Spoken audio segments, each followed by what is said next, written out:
बिस्मिल्लाहिर्रहमानिर्रहीम। मेरा नाम डॉक्टर सैयद अली रुख है। मैं मुख्तार शेख हॉस्पिटल में कंसल्टेंट र्यूमेटोलॉजिस्ट हूँ और यहाँ अपनी खिदमत सर अंजाम दे रहा हूँ। तो आज जो हमने जिस बीमारी के ऊपर बात करनी है वो एक मुदाफ़ियाती सिस्टम से रिलेटेड एक बीमारी है जिसको हम सिस्टेमिक लूपस एरिथेमेटोसिस या आम लफ्ज़ों में SLE कहते हैं। तो ये बीमारी क्या है, इसकी अलामात क्या होती हैं, इसकी ट्रीटमेंट क्या है, इससे मुतालिक हम आज थोड़ा बहुत इन्फॉर्मेशन आपसे शेयर करेंगे। तो ये एक बीमारी ऐसी बीमारी है जो कि मुदाफ़ियाती सिस्टम से की ख़राबी की वजह से होती है और मुदाफ़ियाती सिस्टम को दूसरे लफ्ज़ों में इम्यून सिस्टम भी कहते हैं। उसके अंदर जो प्रॉब्लम आती है उसकी वजह से बीमारी किसी शख्स के अंदर आ जाती है। तो इसकी जो कॉमन अलामात हैं वो बहुत सारी हैं, जिसमें कॉमन है वो जो उसमें जो स्किन की इन्वॉल्वमेंट ज़्यादा होती है, यानी जल्द के उसके ऊपर फ़ोटो सेंसिटिविटी, धूप का चुभना ज़्यादा हो जाता है, रैशेस बन जाते हैं फेस के ऊपर, जिसका नाम बटरफ्लाई रैश भी हम कहते हैं, बालों का गिरना शुरू हो जाता है। और दूसरा ये कि इसमें गुर्दों की इन्वॉल्वमेंट हो सकती है, जोड़ों के अंदर मसाइल पैदा हो सकते हैं जिसमें दर्दें या सूज जाना या अकड़ाव पैदा होना ये हो सकता है, बुखार भी आ सकता है इन पेशेंट्स के अंदर। तो लेकिन ये एक ऐसी बीमारी है जो कि और सिस्टम्स को, यानी हमारे जो जिस्म के अंदर अल्लाह ने निज़ाम रखे हैं उनको भी मुतासर करती है, इसलिए हम इसको मल्टी सिस्टम डिजीज़ भी कहते हैं। तो it's somewhat like it's a syndrome जो कि बहुत सारे ऑर्गन सिस्टम को इन्वॉल्व कर रही है बॉडी के अंदर, और इसकी जो वजह है वो मुदाफ़ियाती सिस्टम यानी इम्यून सिस्टम में ख़राबी की पैदा हो जाना की वजह से होता है। अब ये किन लोगों में होती है? ये ज़्यादातर औरतों में होती है जो ख़ास तौर पे चाइल्ड बियरिंग एज की होती हैं, जो बच्चे पैदा करने वाली उम्र के अंदर मौजूद होती हैं, यानी 30 साल 25 साल इस उम्र के अंदर। लेकिन इसका मतलब ये नहीं किसी और में नहीं हो सकती, ये बूढ़ों में भी हो सकती है और 16 साल इवन न्यू नेट्स जो बच्चे पैदा होते हैं उनके अंदर भी ये बीमारी हो सकती है। अब थोड़ा सा यहाँ समझना ज़रूरी है कि मुदाफ़ियाती सिस्टम क्या है। मुदाफ़ियाती सिस्टम बेसिकली इम्यून सिस्टम को कहते हैं। ये वो सिस्टम अल्लाह ने हमारे बॉडी के अंदर रखा है कि जिसकी वजह से हमारा जिस्म बैक्टीरिया, वायरसेस उसके अगेंस्ट लड़ता है। लेकिन अब इम्यून सिस्टम के अंदर प्रॉब्लम की वजह से जो SLE बनती है उसमें होता है कि निज़ाम जो है बजाय इसके कि अपने बैक्टीरिया, वायरसेस के अगेंस्ट लड़े, वो अपने ही ऑर्गन सिस्टम के अगेंस्ट लड़ना शुरू हो जाता है, उससे ये अलामात पैदा होना शुरू हो जाती हैं। तो बेसिकली मुदाफ़ियाती सिस्टम की ख़राबी होती है और इसकी ट्रीटमेंट भी मुदाफ़ियाती सिस्टम को ठीक करने से ही पॉसिबल है। तो जो कॉमन अलामात हैं उसमें आपको जो याद रखने वाली हैं, समझने वाली हैं, जिन लोगों में होती हैं उनको चाहिए कि वो जल्द से जल्द इनको देखें और डॉक्टर से रुजू करें। जो डॉक्टर हैं इसको डील करते हैं उनको र्यूमेटोलॉजिस्ट कहते हैं। जो र्यूमेटोलॉजिस्ट हैं बेसिकली जैसे मैं हूँ और बाकी आपके इलाके में भी होंगे, वो आम लफ्ज़ों में उनको गंठिया के डॉक्टर भी कहते हैं, यानी आर्थराइटिस के डॉक्टर, ये लोग इनको डील कर रहे होते हैं। तो लेकिन ये ज़रूरी नहीं है कि आपके पास जो अलामात गंठिया की यानी आर्थराइटिस वाली ही आई, कोई भी अलामत पहले आ सकती है। बहुत सारे लोगों को बटरफ्लाई रैश यानी चेहरे के ऊपर बिल्कुल बटरफ्लाई जैसा शेप का एक रैश बन जाता है जो धूप में जाने से बढ़ जाता है। फिर बालों का गिरना, ये बहुत कॉमन है।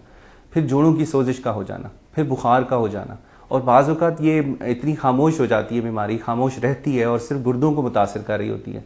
उसके अंदर प्रोटीन का निकल जाना, यानी पेशाब अगर आप गौर से देखें तो वो झाग ज़्यादा प्रोड्यूस कर रहा होता है।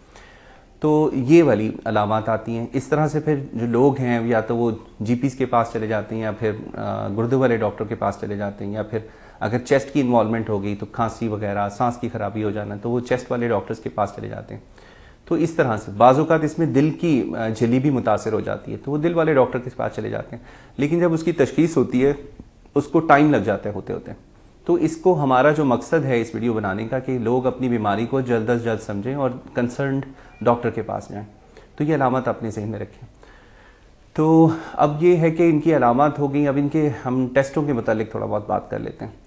तो ये बीमारी जो डायग्नोज की होती है, जिसकी तशख़ीस की जाती है, वो इन अलामत को देखते हुए डॉक्टर्स जो हैं वो कुछ टेस्ट कराते हैं, जिसमें कॉमन टेस्ट हैं, CBC टेस्ट है जैसे। तो CBC टेस्ट जो है वो कंप्लीट ब्लड काउंट कहते हैं उसमें। TLC test total leukocyte count, यानी जो सफ़ेद खुलियाँ उनको देखा जाता है, उनकी तादाद इसमें कम हो सकती है। दूसरे जो हैं थ्रोम्बोसाइट्स यानी प्लेटलेट्स, खून जमाने वाले खुलिये, उनकी तादाद कम हो सकती है और यूजली 1 लाख से कम हो जाती है इन पे। तीसरी जो है वो खून की कमी, HB ड्रॉप कर जाती है और जो रेड ब्लड सेल काउंट है वो भी कम हो सकता है। तो ये तो हमें उसमें ESR बढ़ जाता है, इसके अंदर ESR जो एक टेस्ट है वो यूजली लोगों का बढ़ जाता है इसमें। फिर ये है कि जो जो ऑर्गन इन्वॉल्व होता चला जाता है, फॉर एग्जांपल किडनी, तो उसमें यूरिन जो कंप्लीट टेस्ट जब हम कराते हैं तो उसमें प्रोटीन्स मिलना शुरू हो जाती हैं, कास्ट मिलना शुरू हो जाती हैं। तो मुख्तसरन ये कि जो डॉक्टर है वो इन चीज़ों को इंटरप्रेट करके जो कॉमन टेस्ट हैं उनसे अंदाज़ा लगाता है कि इसको SLE है। अच्छा, अब ये है कि इसमें मुख्तलिफ टेस्ट हैं जो कि ऑर्गन सिस्टम की इन्वॉल्वमेंट के साथ साथ हैं, यानी दिल का इकोकार्डियोग्राफी, चेस्ट का HRCT चेस्ट, अगर किसी को किडनी का प्रॉब्लम तो अल्ट्रासाउंड भी है, यूरिन कंप्लीट भी है और इवन बायोप्सी भी करवानी पड़ जाती है। अगर ब्रेन की इन्वॉल्वमेंट है, जैसे किसी को साइकोसिस हो जाता है, नींद की खराबी हो जाती है, किसी को उल्टी सीधी चीज़ें नज़र आना शुरू हो जाती हैं, किसी को यानी जो हमें नज़र नहीं आ रही होती लेकिन मरीज़ को नज़र आ रही होती हैं, इस तरह की अलामत आती है तो ब्रेन का हमें MRI भी करवाना पड़ता है। बाज़ लोगों को फिट्स पड़ जाते हैं, झटके पड़ते हैं इस SLE के अंदर, तो उसमें भी MRI की ज़रूरत पड़ती है। तो ये तो वो टेस्ट हैं जो कि हमें पेशेंट की कंडीशन के हिसाब से करवाने पड़ते हैं। अब आ जाते हैं ख़ास टेस्ट। इस बीमारी को तशख़ीस करने के जो ख़ास टेस्ट हैं उसमें सबसे बड़ा टेस्ट है ANA एंटी न्यूक्लियर एंटीबॉडीज़ कहते हैं। और ये टेस्ट जो है अराउंड 95% लोगों के अंदर पॉजिटिव होता है। 95 का मतलब ये है कि 100 में से 95 लोगों में ये टेस्ट पॉजिटिव आएगा, लेकिन ये आम लेबॉर्ट्रियों में नहीं होता। हमारे मुख्तार शेख हॉस्पिटल के अंदर ये सहूलत मौजूद है इस टेस्ट की, तो यहाँ पर होता है, कुछ बड़ी लेबॉर्ट्रीज जो करती हैं। तो इसको आम लेबॉर्ट्री से टेस्ट को मत करवाइए, करवाना है तो किसी ख़ास लेबॉर्ट्री रेफरेंस लैब से करवाइए। तो जैसे मैंने आपको बता दिया कि हमारे पास भी ये सहूलत मौजूद है। अच्छा, जो ख़ास टेस्ट हैं वो उसमें ANA टेस्ट है और दूसरा टेस्ट जो है वो anti-dsDNA। anti-dsDNA तकरीबन 70% लोगों में पॉजिटिव हो सकता है। ये भी एक ख़ास लेबॉर्ट्रियों से होता है, तो उस टेस्ट को भी हमें करवाना चाहिए उसको तशख़ीस करने के लिए। बाकी कुछ अनकॉमन टेस्ट हैं, जब ज़रूरत होती है मरीज़ को हम एडवाइस करते हैं C3 C4 levels, 24 hours urinary proteins, इस तरह के टेस्ट हम करवाते हैं।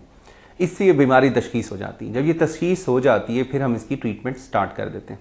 ट्रीटमेंट के अंदर एक ख़ास मैं आपको थोड़ी तवज्जो दिलवाना चाहूँगा इस पर कि मरीज़ यूजली उनका ये सवाल होते हैं, उनके कंसर्न्स होते हैं कि क्या ये बीमारी ट्रीट हो जाएगी, ख़त्म हो जाएगी।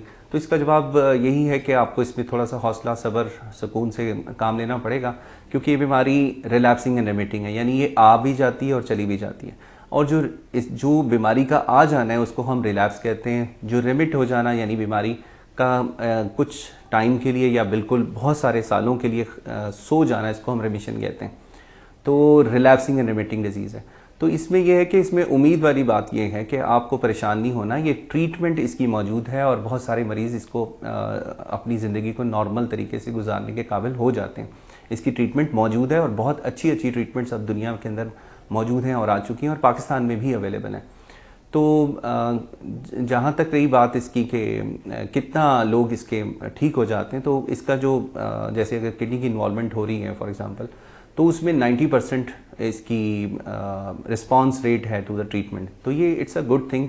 अब ये बात मैंने इसलिए आपको बताई कि बहुत सारे लोग जो हैं जब SLE का नाम सुनते हैं और अपने इर्द गिर्द डॉक्टर से बात करते हैं तो उनको यही कहा जाता है कि ये लाइलाज मर्ज़ है। तो ऐसा हरगिज़ नहीं है, ये इसका इलाज मौजूद है और बहुत अच्छा इलाज मौजूद है। तो बाकी इसका जो बात याद रखने वाली है, अगर स्किन की इन्वॉल्वमेंट है तो आप धूप से बचें, धूप के अंदर ना जाएं, क्योंकि ये बीमारी धूप से बहुत ज़्यादा चढ़ जाती है और रैशेस भी बन जाते हैं और बाज़ों का बीमारी एक्टिव भी हो जाती है। दूसरा ये कि आर्थराइटिस है अगर, तो उसकी ट्रीटमेंट भी बहुत अच्छी मौजूद है और बाकी ऑर्गन इन्वॉल्वमेंट के हिसाब से हम इसकी ट्रीटमेंट करते चले जाते हैं।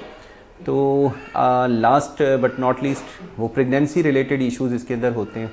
वो आपको जब भी ये बीमारी हो और आप प्रेगनेंसी करना चाहते हो तो आपको डॉक्टर से मशवरा करके ही इस बीमारी प्रेगनेंसी की तरफ जाना चाहिए। तो उसमें याद रखने वाली बात यह है कि ये बीमारी जब आप प्रेगनेंसी को करना चाहें तो ये बीमारी रिमिशन में होनी चाहिए और इसके लिए डेफिनेटली ट्रीटमेंट जो है वो थोड़े महीनों से लेकर कई 1-1.5 साल तक देनी पड़ती है, फिर आप इस काबिल होते हैं कि प्रेगनेंसी कर पाएँ।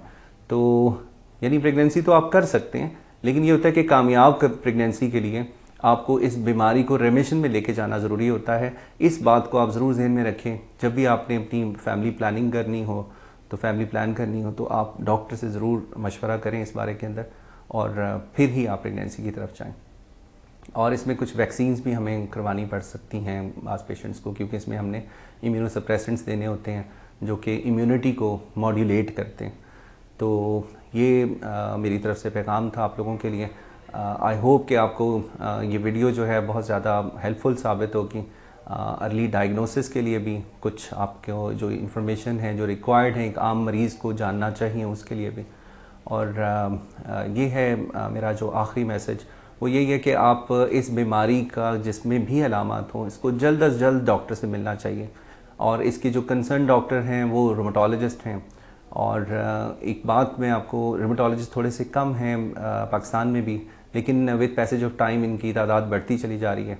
तो आप कोशिश करें जल्द अज़ जल्द रोमेटोलॉजिस्ट को मिलें, ताकि यह कि आपकी बीमारी को कंट्रोल करने में जितना हम अर्ली इसको हिट करें उतना ही बेहतर होता है। तो अर्ली डायग्नोसिस और अर्ली रेफरल ये बहुत इंपॉर्टेंट है। और इसके जो डॉक्टर्स हैं वो भी मैंने आपको बता दिए, जो बड़े शहरों में वहाँ तो ये मौजूद हैं इनके डॉक्टर्स। तो मैं आपको आखिर में विश करता हूँ कि अल्लाह आपको सेहत दे, और आपकी अगर ये बीमारी आप में मौजूद है तो ये जल्द अज़ जल्द ठीक हो। तो we wish all the best to you.